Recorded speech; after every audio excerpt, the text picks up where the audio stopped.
Okay, so last week we talked about the rites of Memphis and Misraim, and we looked at the third degree very briefly, touching upon its essence and why it was sort of more magical than Freemasonry's third degree, although there are clear sort of parallels to it. I'm Angel Millar. I'm the author of The Path of the Warrior Mystic and The Three Stages of Initiatic Spirituality, among other books. And as you may have guessed, that book directly relates to this video today, although I came across this ritual only recently, several years after I wrote that book. This week we're going to look at the Sublime Guardian of the Three Fires ritual, or the 60th degree of Memphis-Misraim. And this was written about and discussed a little bit in regards to its esoteric symbolism in the Fraternal Review Memphis and Misraim issue recently by Frada Amarator. And it has some parallels to my own writing, so I'm going to discuss it here, maybe a little bit more in depth. But I do encourage you to pick up a copy of the Memphis-Misraim Fraternal Review issue if you are interested in this subject. Now, Frada Amartya reminds us that there is an enigma at the heart of Western esotericism, if not esotericism across the globe, and that is the three fires. And we will take a look at these three fires and indeed three divisions of the soul or the being and the three stages of initiation that we find in esotericism. I'm just going to read a couple of sentences from the actual 60th degree ritual itself in Tyler form, which is a sort of reduced form with the essential elements in it. And the degree says, quotes, "The first initiation of the ancient occult orders was by water, the next by fire, or spiritual exaltation. It is the explanation of the regenerating fire of occult science, the partial rent of the great palace. The rays of Adamic force, confounding human reason and humiliating before the power of God," unquote. So quite a dramatic and poetic expression of these three enigmatic fires that are central to this degree of the Sublime Guardian of the three fires. Well, if you're enjoying this content, please do like and subscribe, and maybe even share the video if you have friends who might appreciate it. And do stay to the end, because we're going to be looking at its practical implications in the world of esotericism, or esoteric initiation and transformation, and how these things fit together. Now again, quoting from the ritual, it says, "Upon three altars burn three fires, man is body, soul, and spirit. Again, the temple fire, the bodily fire, the house fire," unquote. Now, when I read this, I was struck by its similarity to a claim by Mircea Eliade, which I don't think he was aware of this ritual and or its contents. And this idea of three fires, or three parts of the soul, or three parts of the human being, of course, is ancient. But I was particularly struck by its relationship or parallel to Mircea Eliade's writing in his book, The Forge and the Crucible. And there he claims that the blacksmith, warrior, and shaman, or magician, or ancient magician, or tribal magician, are all quote-unquote masters of fire. So each of them seem to be represented by some kind of fire. The blacksmith, of course, is a master of fire in melting and reforging metal, of course. The blacksmith is also related to a type of, warrior magic in particular, but also, of course, to war and warfare and the manufacturing of weapons. Think of Thor, for example, the god of war in Norse mythology. Sparks come from his red beard when he becomes angry, and he also holds a red-hot hammer, the hammer of the blacksmith. In regard to the warrior, he is the master of fire in battle, the heat of battle. We even use that expression still today.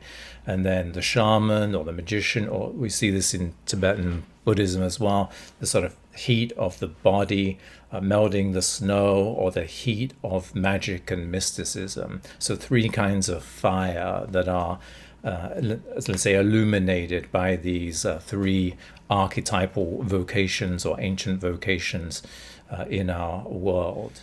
Now, almost certainly, Mircea Eliade's notion of the blacksmith, the warrior, and the shaman or magician go back to Georges Dumézil, a French philologist active throughout most of the 20th century. And he claimed that ancient Indo-European societies were characterized by three divisions of labor, let's say. One of those being the craftsperson and herder, another being the warrior, and the last of those being the priest. Obviously, very, very much relatable to Eliade's blacksmith, warrior, and shaman. And I explore this in my 3 stages of initiatic spirituality as well. But one of the reasons I became interested in this division, it reflects my own life as well. I studied fine arts, I've studied, practiced martial arts, and obviously have a long time experience in the world of the esoteric, let's say.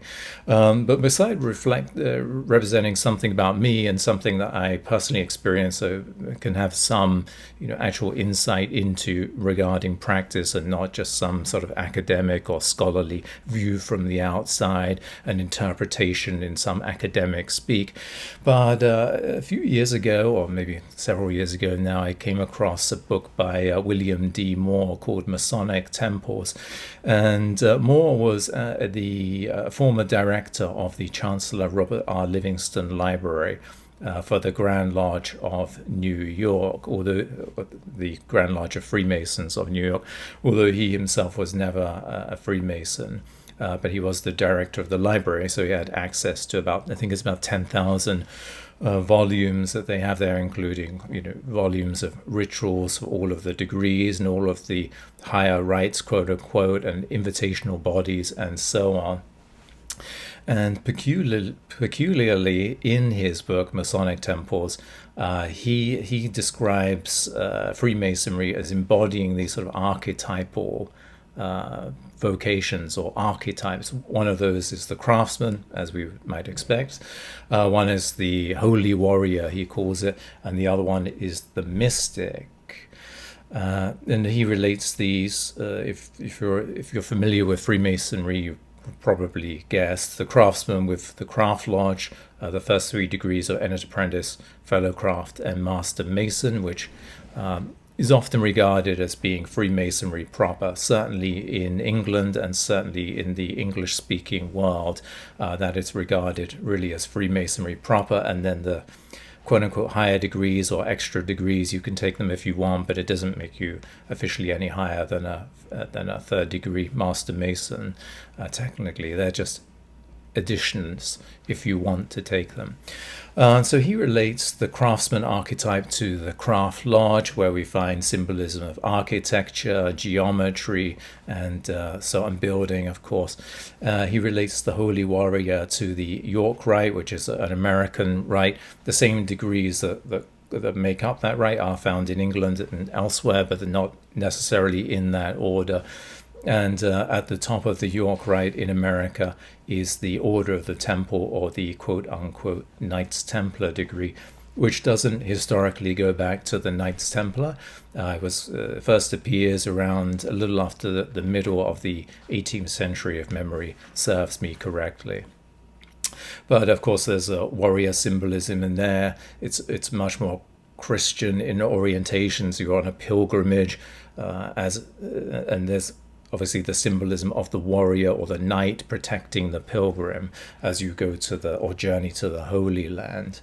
And he relates the mystic to the Scottish Rite, which in America is often regarded as more esoteric, more, maybe not more magical, but kind of touching on that, verging on that. Mentions of alchemy, Rosicrucianism, very much present in the 18th degree, the Rose Croix degree, and even mentions of Kabbalah. Now, I would take issue with this a little bit in that I think you can find the warrior, craftsman, and mystic all in the first 3 degrees. There's obviously a strong element of mysticism, this sort of self-transformation as you head towards God or the divine or the great architect and through death to the other side. There's also an element of the warrior. At the door of a lodge, we have the officer called the Tyler wearing a sword, protecting the lodge.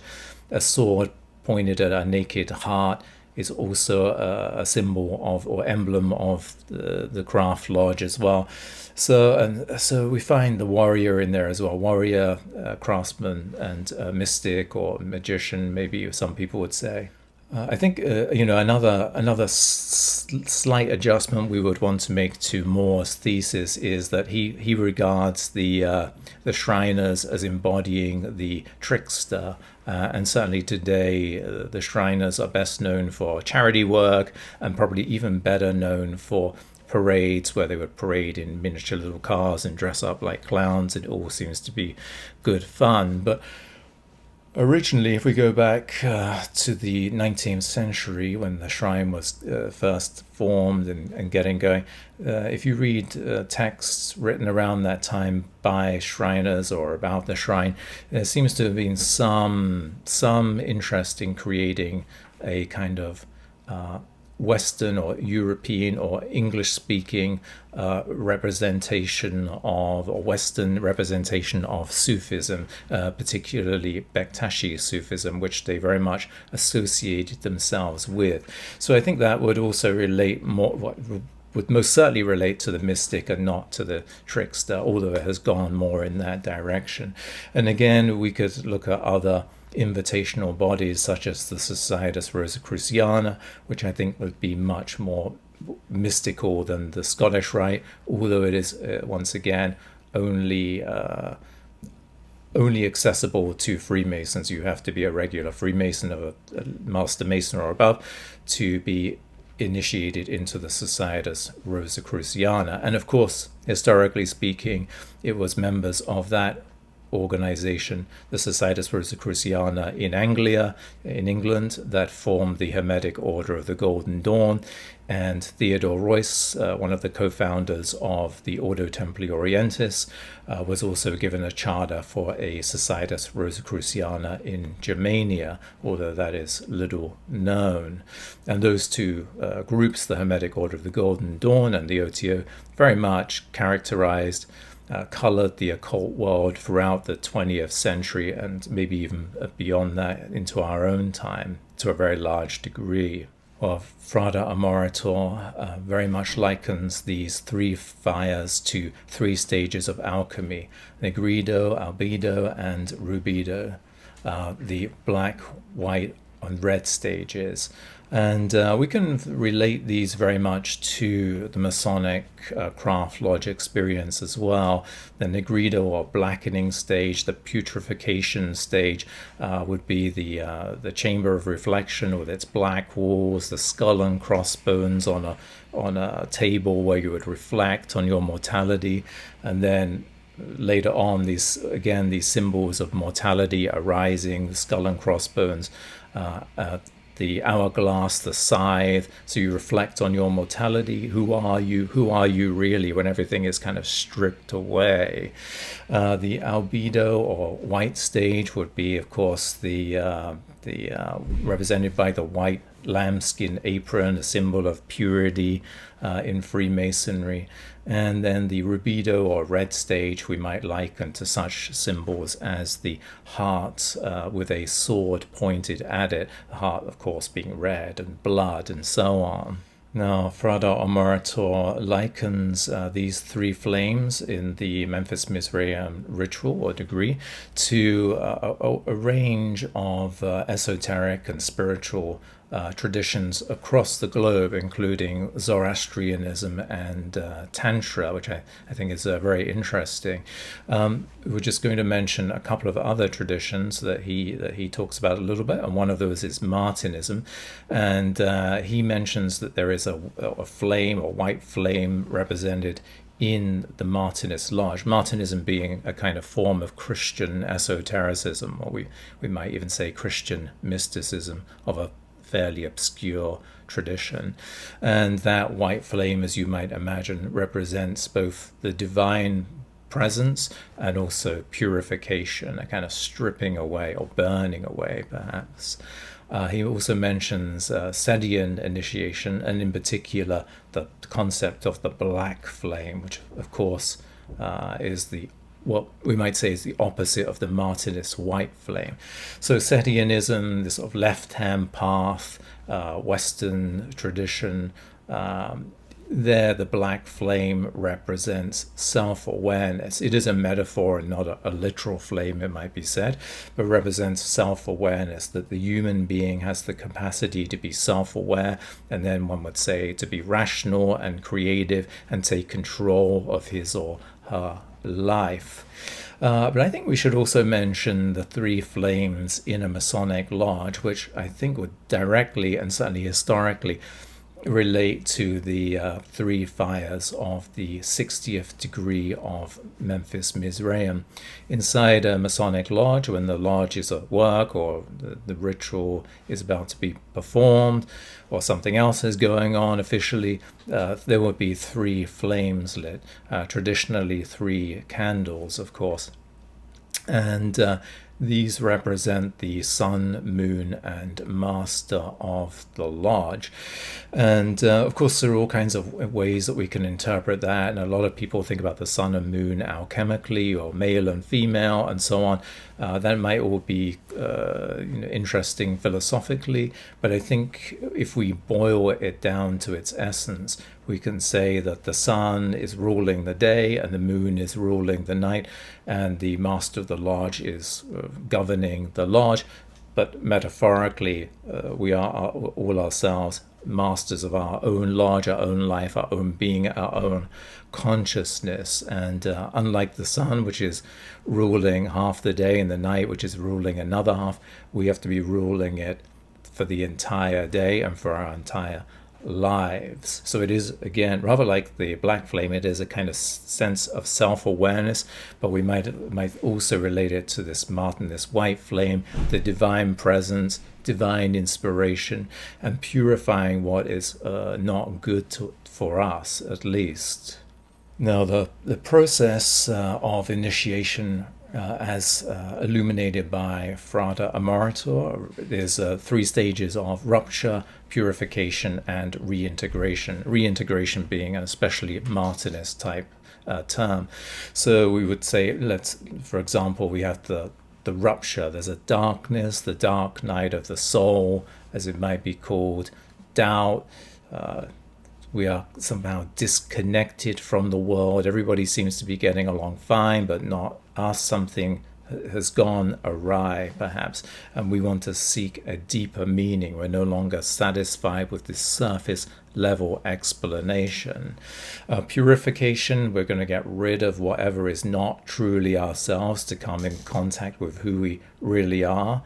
We, of course, always take on these pressures, using a term from René Girard's philosophy, René Girard being a Catholic thinker. We have these mimetic desires where we are mimicking or trying to be like other people, but these are not necessarily who we really should be. Now, of course, as human beings, we will always be inspired by or adopting elements of other people, but we don't want to end up becoming someone that we shouldn't be, someone that's not authentic to our inner nature, of course. And then reintegration back into the world, of course, back into the world as a kind of divine machine, almost, not the world as a place of fads and fashions and things coming and going, and people believing one thing this year because it's what we must believe, and then another thing next year which contradicts it because we must believe that, but reintegrated into the world as a kind of machine of the divine, and also a kind of machine that is taking us through to the other side. Not only do we find 3 stages of initiation, but we also find 3 parts of the human being, classically speaking. So Plato talked of reason, spirit, and appetites. Bishop Alfred, as I've mentioned before, talked about the intellect, memory, and will. Will being very much a word that is now associated with modern occultism. And of course, the 60th degree of Memphis-Misraim speaks about mind, body, and spirit, something that is very much the way we would conceive of the human being today, at least in the sort of spiritual realm of things. So these things, it's not as if we would say, develop the body in one stage and then the mind in another stage of initiation and then the spirit in another. These things are all kind of purified and reintegrated as the process unfolds. So to use Bishop Alfred's intellect, memory, and will, we may intellectually conceive of a destination in spirituality or self-transformation.